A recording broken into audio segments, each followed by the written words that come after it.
Hello, আজ আমি তোমাদের সাথে একটা সম্পূর্ণ অন্যরকম ভিডিও শেয়ার করব। চলো শুরু করি।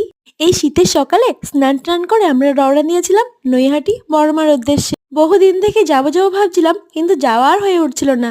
আজ ফাইনালি আমরা চলেই গেল। স্টেশনে নেমে আমরা হেঁটে হেঁটেই মন্দির অব্দি যাচ্ছিলাম। রাস্তার দুপাশে তোমরা এরকম ফুল ডালার অনেক দোকান পেয়ে যাবে, সেখান থেকে আমরা একটা ডালা নিয়ে নিয়েছিলাম। আর দেখো, মন্দিরে ঢোকার আগে সবাই বড়মার নামে জয়ধ্বনি দিচ্ছিল। কি যে প্রচুর পরিমাণে ভিড় হয়েছিল তার বলার মতো নয়। দেখো ফাইনালি আমরা দর্শন পেয়ে গেলাম মায়ের। ওই দেখো দূরে মায়ের মূর্তিটা রয়েছে। তারপরে ভেতরে আর ফোন অ্যালাউ নেই, তাই ওখান থেকে কোনো ফুটেজ নিতে পারিনি। আমরা পুজো টুজো দিয়ে বাইরে বেরিয়ে তোমাদেরকে লাইনটা দেখাচ্ছি। দেখতে পাচ্ছ পুরো গঙ্গা ছাড়িয়ে চলে গেছে লাইন। আর এখানে মায়ের ফটোগুলো দেখে খুব ভালো লাগছিল। আমরা ওখান থেকে 2-4টে ফটো কিনে নিয়েছিলাম। তারপর চলে গেছিলাম গঙ্গার দিকে। ওখানে গিয়ে গঙ্গার একটু মনোরম আবহাওয়া উপভোগ করে আমরা 2-4টে ফটো তুলে নিয়েছিলাম।